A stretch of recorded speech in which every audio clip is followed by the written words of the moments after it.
Bahrain से Iran पर मिसाइलों की बौछार की भी खबर है। रात में मिसाइल हमले से दहशत फैल गई।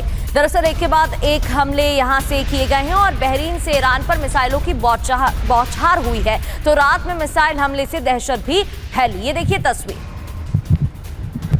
आसमान में कई मिसाइलें भी दिखाई दी हैं। और एक और बड़ी खबर, ईरान के बंदर अब्बास में यूएस का हमले के बाद बंदर अब्बास में धुएं का गुबार। ये देखिए आप, ईरान के बंदर अब्बास में भी अमेरिका की तरफ से हमला किया गया और उसके बाद और देखिए मिसाइल से हमला हुआ है और बंदर अब्बास का जो पोर्ट है वहां से धुआं उठता हुआ नजर आ रहा है।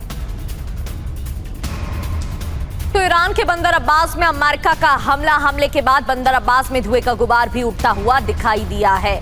ये तस्वीर आपको दिखा रहे हैं किस तरीके से हमला किया गया है। बढ़ते आगे, यूएई के रक्षा मंत्रालय ने ईरानी हमलों की पुष्टि की है। जो खबर आ रही थी उसको लेकर ये बड़ा अपडेट। यूएई के रक्षा मंत्रालय ने ईरानी हमलों की पुष्टि की। रॉकेट और ड्रोन से हमला हुआ है। ईरानी हमलों से निपट रहा है डिफेंस सिस्टम। तो हमने आपको बताया था कि डिफेंस सिस्टम आयरन डोम एक्टिव किया गया है और रॉकेट और ड्रोन से हमले हुए हैं। ये यूएई की तरफ से, मंत्रालय की तरफ से पुष्टि की गई है। और एक और बड़ी खबर, ईरान पर अमेरिकी हमलों की रफ्तार बढ़ गई है। तेहरान में ईरानी एयर डिफेंस सिस्टम एक्टिव हो गया है। ये देखिए आप, तेहरान में एयर डिफेंस सिस्टम को एक्टिव किया गया। हालांकि अगर बात करें ईरान के एयर डिफेंस सिस्टम की तो वो इतना मजबूत नहीं है, इतना फुल प्रूफ नहीं है जो अमेरिकी हमलों को पूरी तरह से रोक पाए। वहीं ईरान पर अमेरिकी हमलों की तस्वीरें भी सामने आ गई है। एक तरफ तेहरान में हमले किए गए हैं तो दूसरी ओर ईरानी टीवी की तरफ से दावा किया गया है चाबहार के पास 2 धमाके हुए। बुशहर प्रांत के डेर इलाके में 5 धमाके, सिरिक, मिनाब और बंदर अब्बास के तटों पर भी ब्लास्ट हुआ है और ईरान के केशम द्वीप पर भी कई धमाके सुने गए।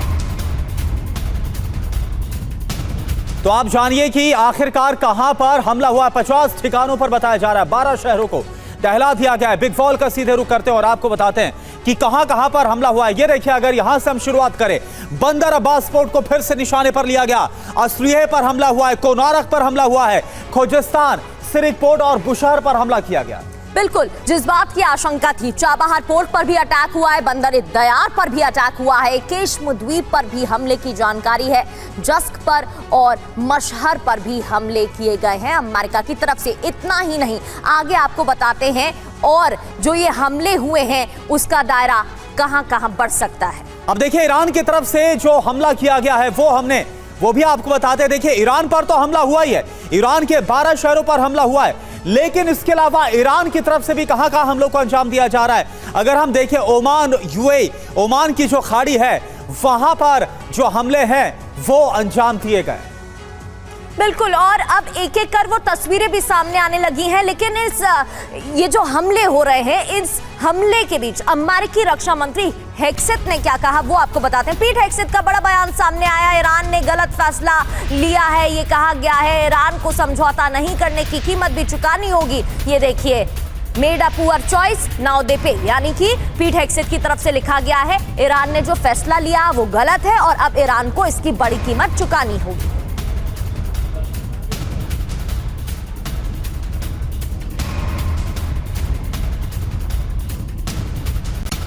और एक और बड़ी खबर, ईरान के बुशहर प्रांत के 4 शहरों में हमले को अंजाम दिया गया। सैन्य ठिकानों और बुनियादी ढांचे पर अमेरिका ने हमला किया। ये देखिए आप, तो एक तरह से अब अमेरिका की पूरी कवायद है कि ईरान को इस कदर इतना कमजोर किया जाए, इतना थका दिया जाए कि जो ईरान है वो कोलैप्स कर जाए, ईरान सरेंडर कर दे अमेरिका के सामने। लेकिन खैर, अभी ऐसा होता हुआ नजर नहीं आ रहा।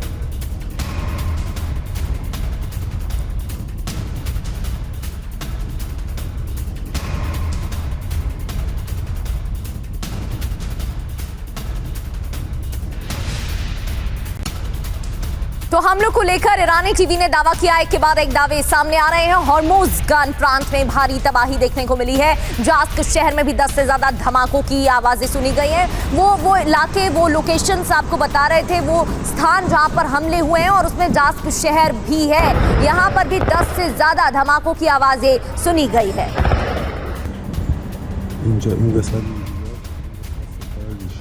और विनोद दत्ता सर इस वक्त हमारे साथ जुड़े हुए हैं। विनोद दत्ता सर, अभी आपने जिक्र किया था वॉर ऑफ अट्रिशन का, जहां पर दुश्मन को इतना हमला करके थका दिया जाए कि वो कोलैप्स हो जाए। क्या आपको लग रहा है कि अमेरिका के सामने ईरान कुछ ऐसा होता हुआ नजर आ रहा है? क्या ईरान कोलैप्स कर सकता है, आपको लग रहा है?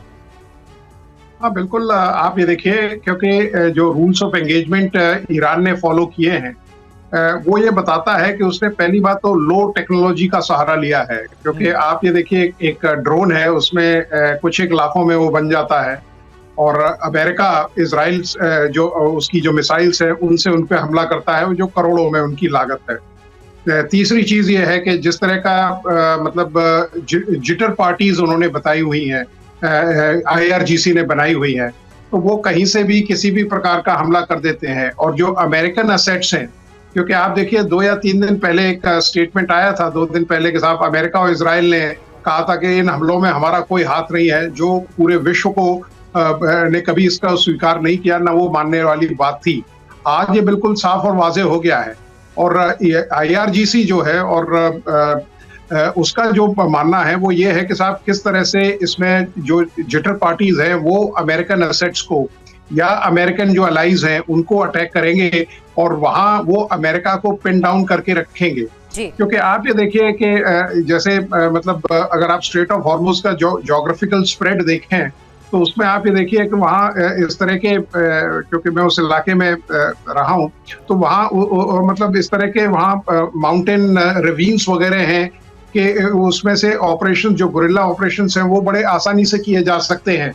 तो ईरान यही चाहता है कि क्योंकि अमेरिका का भी करीब 2 करोड़ रुपए रोज का खर्चा है, क्योंकि एक अगर आप मेरीन प्लेटफॉर्म को मूव करते हैं और जो कॉस्ट जो आपके लाइंस ऑफ कम्युनिकेशन हैं वो इतने स्ट्रेच्ड हैं कि अमेरिका भी उसको सस्टेन करने में बिल्कुल, यानी कुल मिलाकर जो दबाव है वो दोनों तरफ से और अमेरिका के अंदर भी युद्ध को लेकर, हालांकि एक लॉबी चाहती है कि युद्ध चलता रहे, लेकिन एक बहुत बड़ा तबका इसके खिलाफ भी है। खैर, अब देखना होगा कि ये जो वॉर है वो किस तरफ रुख करता हुआ नजर आते हैं। जो पूरे हालात है